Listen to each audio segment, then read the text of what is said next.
दोस्तों, आज जो कॉमिक्स हम पढ़ेंगे उसका नाम है राम रहीम और दुश्मनों के दुश्मन। यहाँ तक की स्टोरी हम पढ़ चुके हैं इसके पहले पार्ट में। तो पहले आप उसको पढ़ लेना, तभी आपको पूरी स्टोरी समझ में आएगी। इसका पहला पार्ट आपको मिलेगा बाल सीक्रेट एजेंट, बाल एजेंट राम रहीम का फोल्डर उसके अंदर, और उसका नाम है राम रहीम और दुश्मनों के दुश्मन पार्ट 1। तो मैं आगे से पढ़ता हूँ। दस्ती बम बैग से निकाल लो। जैसे वे पहाड़ी दर्रे के भीतर घुसे, फिर राम जल्दी जल्दी रहीम को कुछ समझाने लगा। कुछ देर बाद ही शिकारी कुत्ते राम रहीम की गंध सूंघते पहाड़ी दर्रे में घुसे। बहुत से सैनिक हथियार संभाले उनके पीछे थे। तैयार हो जाओ, वे निशाने पर आ पहुंचे। और फिर धड़ाम धुड़ुम आई आउफ, राम रहीम द्वारा फेंके गए दस्ती बमों ने उन लोगों के परखच्चे उड़ा दिए। कुछ देर बाद ये सब तो खत्म हो गए, लेकिन चारों तरफ अभी बहुत सैनिक शेष है। चिंता नहीं, कुत्ते न होने के कारण वे अब जल्दी हम तक नहीं पहुंच पाएंगे। जब तक अन्य सैनिक हमारी मौजूदगी का अंदाजा लगाकर इस पहाड़ पर पहुंचे, चलो उस तरफ से दूसरी ओर निकल चलें। ठीक है, लेकिन जल्दी चलो। जब अन्य सैनिक व मेजर कुंग उस दर्रे व पहाड़ी के ऊपर पहुंचे, वो लगता वे यहाँ से भाग निकले।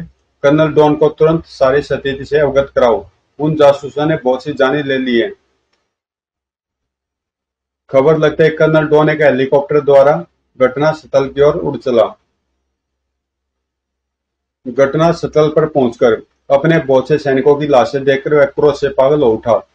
एक बार वे रामजादे हाथ आ जाए, फिर उनकी खाल उतारकर मैंने भूसे भर दिया, तो मेरा भी नाम कर्नल डॉन नहीं। मेजर, निकटवर्ती चौकियों पर खबर कर दो। हो सकता है वे किले की ओर बढ़ने की कोशिश करे। Yes sir. उधर राम रहीम हाथों में गने संभाले पहाड़ियों के मध्य से ही तेजी से एक और बढ़े चले जा रहे थे। कमबख्त, ये पहाड़ियां तो खत्म होने का नाम ही नहीं ले रही। चिंता मत करो, हम उन सैनिकों को बहुत पीछे छोड़ आए हैं। हाँ, अब तो बेचारे अपना सिर ढूंढ रहे होंगे, परंतु यह भी मत भूल रहीम कि अपने असंख्य सैनिकों की मौत देख वे हाथ धोकर हमारे पीछे पड़ चुके होंगे। हो सकता है कि हमारे लिए मौत का जाल बिछा दिया गया हो। छोड़ो, जब ओखली में सिर दे दिया तो मूसलों का क्या डर। चलो थोड़ा बहुत कुछ खा पी लिया जाए। पता नहीं फिर मौका मिले या न मिले। विचार तो नहीं का, चलो उस सामने वाली चट्टान के पीछे चलते हैं। फिर एक बड़ी सी चट्टान के पीछे पहुंचकर शुक्र है चीफ ने किट बैगों में जरूरत की हर वस्तु रखी है। हाँ, कम से कम 3-4 दिन तो खाने पीने की कोई कमी नहीं रहेगी। भोजन करने के बाद वे फिर आगे बढ़ने लगे। तभी राम ने रहीम का हाथ पकड़कर उसे एक चट्टान की ओट में खींच लिया। क्या हुआ? वह देखो सामने, उस छोटे पहाड़ के ऊपर। सामने उस छोटी सी पहाड़ी पर एक सैनिक चौकी थी, जहां कुछ सैनिक संगीन युक्त राइफलें लिए पहरा दे रहे थे। राम ने उन्हीं सैनिकों की ओर इशारा किया। दूर दूर तक कोई जासूस तो क्या, चिड़िया का बच्चा भी नहीं दिखाई दे रहा है। यदि राम सतर्क नहीं होता तो निस्संदेह वे उन सैनिकों की निगाह में आ गए होते। ओह, उनकी निगाह में आने से बाल बाल बचे। परंतु मैं कुछ सोच रहा हूँ। क्या? यही कि उन सैनिकों में से किसी एक को काबू में कर लिया जाए तो कैसा रहे। उससे यहाँ के बारे में काफी कुछ मालूम हो सकता है। विचार तो अच्छा, लेकिन लेकिन उनमें से एक को काबू कैसे करें, वह भी मैंने सोच लिया है। लेकिन हम जो करेंगे वह सूरज ढलने के पश्चात करेंगे। ओह, वह क्यों? तब राम उसे अपनी योजना समझाने लगा। और सूरज ढलने के बाद जब रात का अंधकार चारों तरफ फैल गया, राम रहीम रेंगते हुए से उस पहाड़ी पर चढ़ने लगे जहाँ सैनिक चौकी थी। ऊपर रोशनी के बिंदु टिमटिमाने लगे थे। ध्यान से आवाज न होने पाए। निश्चिंत रहो। कुछ लोग पहरे पर हैं, बाकी भोजन कर लें। Yes sir. थोड़ी देर बाद वे पहाड़ी के ऊपर उगी हुई घनी झाड़ियों के पीछे थे। वहां से वे चौकी और सैनिकों की गतिविधियां साफ साफ देख सकते थे। केवल 10-12 सैनिक है, कुछ भीतर बाकी बाहर। हमें उस वायरलेस सेट वाले सैनिक को छोड़कर बाकी सभी को खत्म करना है। समझ गया। फिर राम ने अपने बैग से एक टाइम बम निकाला और उसमें टाइम सेट करने लगा। यह टाइम बम ठीक 5 मिनट पश्चात फटेगा। इसके फटने के साथ ही में एक्शन में आना है। ओके राम भैया। टाइम सेट करने के पश्चात उसने बम को एक तरफ उछाल दिया। फिर दोनों ने अपनी अपनी स्टैन गनों को संभाल लिया। ठीक 5 मिनट बाद धड़ाम। ओह, यह क्या? सावधान, जासूसों ने हमला कर दिया है, जल्दी हथियार संभाल लो। इस विस्फोट से उनमें अफरा तफरी मच गई और सब चौकी से हथियार संभाले बाहर निकल आए। राम रहीम तो थे ही उन सब के बाहर निकलने के इंतजार में। उन्होंने तुरंत उन पर गोलियां बरसानी आरंभ कर दी। तर तर तर तर, आह उफ हाय। पलक झपकने के साथ ही केवल वायरलेस सेट लिए व्यक्ति को छोड़कर सभी मौत की नींद सो गए। वो सब मारे गए, मेरा भाग निकलना ही अच्छा है। उस सैनिक ने जान बचाकर भागना चाहा, लेकिन भाग नहीं पाया। राम रहीम झाड़ी से निकलकर साक्षात मौत के समान उसके सामने आ खड़े हुए। खबरदार, जहां वहीं खड़े रहो। यदि कोई गलत हरकत करने की कोशिश की तो भून दिए जाओगे। तो कौन हो तुम? सामने दो कम उम्र के लड़कों को सैनगन ताने खड़े देख वह आश्चर्यचकित हो उठा था। वही भारतीय जासूस हैं जिनके लिए तुम लोगों को सतर्क किया गया था। वो तुम दोनों छोकरे ही वे जासूस हो। बंदूक छीनने के पश्चात राम रहीम उसे लेकर चौकी के भीतर पहुंचे। रहीम, तुम इसकी तलाशी लो। ओके। वो छोकरे जरूर हैं, परंतु अत्यंत खतरनाक। लेकिन चिंता नहीं, इनसे आसानी से निपट लूंगा। तलाशी आदि ले चुकने के पश्चात, क्या नाम है तुम्हारा? होंगू। हमें कुछ सवालों के जवाब चाहिए। मैं तुम्हारे किसी भी प्रश्न का उत्तर नहीं दूंगा। तुम्हारी भलाई इसी में कि अपने आप को हमारे हवाले कर दो। रहीम तुरंत जेब से शिकारी चाकू निकाल उस पर झपट पड़ा। लेकिन तुम्हारी भलाई हमारे प्रश्नों का जवाब देने में ही है। उफ। खच। रहीम ने चाकू बाहर खींचा और चाकू को सैनिक के गाल से रगड़ने लगा। सुनो मिस्टर होंगू, इसका नाम रहीम जरूर है, लेकिन यह रहम करना नहीं जानता। इनकार करने से पहले अच्छी तरह से सोच लेना। मैं तैयार हूँ। शहबाज, तो बताओ यहाँ से किला कितनी दूर है? तुम्हारी सैनिक चौकियां कहाँ कहाँ है? और किले के भीतर क्या क्या सुरक्षात्मक प्रबंध है? उन दोनों की भयानकता देख होंगू का सारा जोश जाता रहा और वह एकाकी पूरी तरह भयभीत हो उठा। फिर होंगू चुपचाप राम के प्रश्नों का उत्तर देने लगा। आवश्यक जानकारी लेने के बाद राम फिर बोला, क्या तुम बता सकते हो हमारे देश के प्रोफेसर मिस्टर घोष को फुमांचू ने कहाँ कैद कर रखा है? नहीं, मुझे इस संबंध में कुछ नहीं मालूम। रहीम ने तुरंत हाथ में थमे चाकू की नोक होंगू के सीने में घुसेड़ दी। झूठ बोलने की कोशिश मत करो। मैं सच कह रहा हूँ। तभी राम बोल उठा, रहने दो रहीम, शायद इसे वास्तव में ही मालूम न हो। तुम कहते हो तो छोड़ देता हूँ। कुछ सोचने विचारने के पश्चात राम ने होंगू से कहा, अब तुम अपने इस वायरलेस सेट को ऑन करो और हेडक्वार्टर से संपर्क जोड़ो। क्यों? तुम उन्हें सूचना दोगे कि जासूस केवल दो छोकरे हैं और दक्षिणी क्षेत्र में देखे गए हैं। तुम सैनिकों के साथ उनके पीछे लगे हो। नहीं नहीं, मैं उन्हें धोखा नहीं दे सकता। रहीम ने फिर चाकू घुमाया। बको मत, जो तुमसे कहा जा रहा वही करो, वरना धीरे धीरे तुम्हारे जिस्म में छेद ही छेद दिखाई देंगे। ओए ठीक है, मैं तैयार हूँ।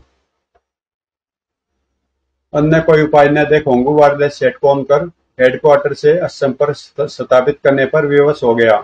हेलो हेलो, हवलदार होंगू स्पीकिंग। Hello headquarter. जल्दी हेडक्वार्टर से संबंध जुड़ा। कर्नल डॉन की आवाज उसके कानों में पड़ने लगी। यस, मैं कर्नल डॉन बोल रहा हूँ। क्या रिपोर्ट है हवलदार होंगू? सर, वे दोनों भारतीय जासूस वास्तव में दो छोकरे राम रहीम है। कहते कहते वह शेषा चीख उठा।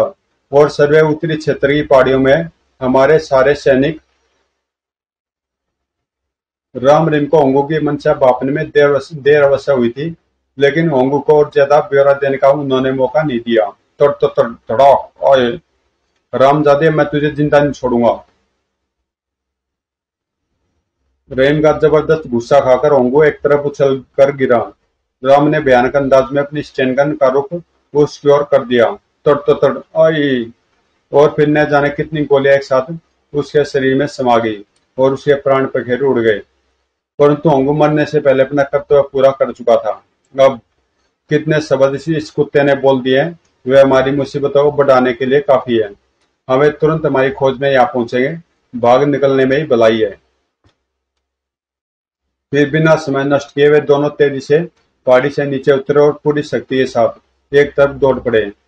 जल्दी पहाड़ी श्रृंखला खत्म हो गई। आगे समतल मैदान था, लेकिन उन्होंने रुकने का नाम नहीं लिया। दौड़ते चलो रहीम, हमें जल्द से जल्द इस इलाके से दूर हो जाना है। दूसरी ओर सैनिक हवाई अड्डे पर 10-12 सैनिक हेलीपैड पर खड़े 3 हेलीकॉप्टरों की ओर दौड़े उनमें कर्नल डॉन भी था। देखते देखते कर्नल डॉन समेत वे सैनिक हेलीकॉप्टर पर सवार हो गए। चालक, तुरंत उत्तर की जेबरा पहाड़ियों की ओर चलो। Okay sir. उधर राम रहीम भी वह समतल मैदान पार भी नहीं कर पाए थे कि तेज गड़गड़ाहट की आवाजें सुन बुरी तरह चौंकते। राम भैया देखो, वह आ गई मुसीबत। ओ हेलीकॉप्टर। शीघ्र वे तीनों हेलीकॉप्टर राम रहीम के सिर पर आ पहुंचे। भागो रहीम, वे हमारे ही चक्कर में है। कर्नल डॉन और अन्य सैनिकों की नजर नीचे दौड़ते राम रहीम पर पड़ चुकी थी। वे रे दोनों जासूस छोकरे, खत्म कर दो कुत्तों को। और तीनों हेलीकॉप्टर से आदेश मिलते ही फायरिंग आरंभ हो गई। तड़ तड़ तड़, धौय धौय, रिट रिट। लेकिन राम रहीम गोलियों की बौछार से बचते बचते दौड़े ही जा रहे थे। धौय धौय, तड़ तड़। रहीम, उन पेड़ों की ओर चलो, वहीं कुछ बचाव हो सकता है। जब राम रहीम को बचते बचाते पेड़ों की ओर भागते देखा गया तो वे सुअर पेड़ों की आड़ में जा रहे हैं। हैंड ग्रेनेड का प्रयोग करो जल्दी। और फिर राम रहीम पर दस्ती बमों का प्रयोग किया जाने लगा। धड़ाम धड़ाम, उफ, मारे गए। वे शैतान के बेटे मालूम देते हैं, ऐसे नहीं मरेंगे। हेलीकॉप्टर नीचे ले चलो, तभी निशाना सही लगेगा। धड़ाम धड़ाम। Okay sir. कर्नल डॉन का हेलीकॉप्टर काफी नीचे उड़ान भरता हुआ तेजी से राम रहीम की ओर बढ़ा। राम भैया, अब वह देखो, अब बचना मुश्किल है। ओह। हेलीकॉप्टर उन्हें कुचलने के प्रयास में आगे बढ़ा तो वे दोनों तुरंत जमीन पर लेट गए। हेलीकॉप्टर उनके ऊपर से होता हुआ आगे निकल गया। वापस मोड़ो। उफ। हेलीकॉप्टर वापस वापस पलटा। राम भैया, वे फिर लौट रहा है। अब तो इसे निपटना ही होगा। रहीम, निशाना साधो। फिर हेलीकॉप्टर जैसे दोबारा उनके निकट पहुंचा, दोनों ने एक साथ अपनी स्टैन गनों का मुंह खोल दिया। तट तट तट। गोलियां रंग लाई। वो मारा। धड़ाम। कर्नल डॉन के हेलीकॉप्टर के पर खच्चे उड़ते देख अन्य दोनों हेलीकॉप्टरों में खलबली मच गई। कर्नल डॉन का हेलीकॉप्टर नष्ट हो गया। हेलीकॉप्टर ऊपर उठाओ जल्दी। तुरंत हेडक्वार्टर को सूचना दो। फिर दोनों हेलीकॉप्टर तुरंत काफी ऊंचाई पर पहुंच गए। रहीम, अब वे जल्दी नीचे नहीं आएंगे। निकल चलो पेड़ों की ओर। चलो, वे अब गोलीबारी भी करना भूल गए हैं। फिर दौड़ते हुए दोनों शिकारी पेड़ों के झुरमुटों में पहुंच गए। यहाँ ठीक है, अब वे हमें नहीं देख पाएंगे। वह तो ठीक है, लेकिन मुझे डर है कि वे हेलीकॉप्टरों से उतर कर यहाँ न आ पहुंचे। तब यहाँ से बाहर निकलना भी तो खतरनाक हो सकता है। मेरे विचार से मैं कुछ देर यहाँ रुककर उनकी गतिविधियों पर नजर रखनी चाहिए। और यदि इस बीच और सैनिक यहाँ पहुंच गए तो वास्तव में तब तो हम फंस कर रह जाएंगे। ठहरो, मुझे सोचने दो। और राम किसी सोच में डूब गया। फिर कुछ सोच विचार कर वह बोला, प्रेम, तुम नीचे ही ठहरो, मैं इस पेड़ पर चढ़कर जरा उन्हें उन हेलीकॉप्टरों की स्थिति देखाऊं। उसके बाद जो करना करेंगे। ठीक है। और फिर राम बंदरों की सी फुर्ती के साथ पेड़ पर चढ़ता चला गया। पेड़ की सबसे ऊंची शाखा पर पहुंचने के पश्चात राम ने चारों ओर दृष्टि दौड़ाई। कुछ ही दूरी पर उसे वे दोनों हेलीकॉप्टर धरती पर खड़े दिखाई दिए। उनमें बैठे सैनिक बंदूकें ताने उन्हीं की दिशा में सावधानी से आगे बढ़ रहे थे। तो इस तरह उन्होंने में घेरने की योजना बनाई है। राम फटाफट पेड़ से नीचे उतरा और रहीम को सारी बात बता दी। तब तो हमें तुरंत यहाँ से निकल चलना चाहिए। जब तक वे यहाँ पहुंचेंगे हम यहाँ से दूर हो चुके होंगे। लेकिन मेरे दिमाग में एक और योजना आई है रहीम। वह क्या? क्यों न हम उनके एक हेलीकॉप्टर पर कब्जा करने की कोशिश करें। व्हाट? क्या जानबूझकर मौत के मुंह में जाना चाहते हो? नहीं, बल्कि मौत के मुंह से निकलना चाहता हूँ। यदि उनका एक हेलीकॉप्टर हमारे हाथ लग गया तो न केवल हम यहाँ से सुरक्षित निकल जाएंगे, बल्कि फमांचू के किले तक पहुंचना भी हमारे लिए आसान हो जाएगा। ओह, विचार तो बुरा नहीं, लेकिन हेलीकॉप्टर द्वारा किले तक जाना क्या उचित होगा? मैंने यह कब कहा कि हेलीकॉप्टर द्वारा हम सीधे किले में पहुंचेंगे? कहीं भी उसके आसपास तो पहुंच सकते हैं। फिर प्रश्न तो पहले यहाँ से सुरक्षित निकलने का है। ठीक है, तो चलो पहले हेलीकॉप्टर पर ही कब्जा करने की चेष्टा करते हैं, बाकी बाद में सोचेंगे। फिर दोनों छुपते छुपाते दूसरी ओर से हेलीकॉप्टरों की ओर बढ़े। कितना मजा रहेगा जब वे उन पेड़ों को घेरे खड़े होंगे और हम उन हेलीकॉप्टरों को। चुप रहो। थोड़ी देर बाद वे हेलीकॉप्टर से कुछ ही दूर खड़े दिखाई दे रहे थे। केवल दो ही सैनिक हैं और उनसे निपटना ज्यादा मुश्किल नहीं। आपस में विचार विमर्श करने के पश्चात दोनों ने अपनी गनें सीधी की और हेलीकॉप्टर के निकट खड़े दोनों सैनिकों का निशाना लेने लगे। निशाना चूकना नहीं चाहिए रहीम, वरना सब गड़बड़ हो जाएगा। न हेलीकॉप्टर हाथ लगेगा और न जान ही बचेगी। मुझे अपने निशाने पर विश्वास है राम भैया, तुम निश्चिंत रहो। क्या राम रहीम हेलीकॉप्टर प्राप्त कर सके? राम रहीम और फमांचू एक किले में पहुंच गए अथवा नहीं पहुंचे तो कैसे? क्या वे प्रोफेसर घोष को फमांचू के टापू से छुड़ा पाए? कर्नल डॉन की मौत ने फमांचू पर क्या प्रभाव डाला? तो इसका दूसरा और अगला पार्ट है आफत के पुतले। तो ये कॉमिक्स आपको कल मिल जाएगी। तो मिलते हैं इसके सेकंड पार्ट में, आफत के पुतले में।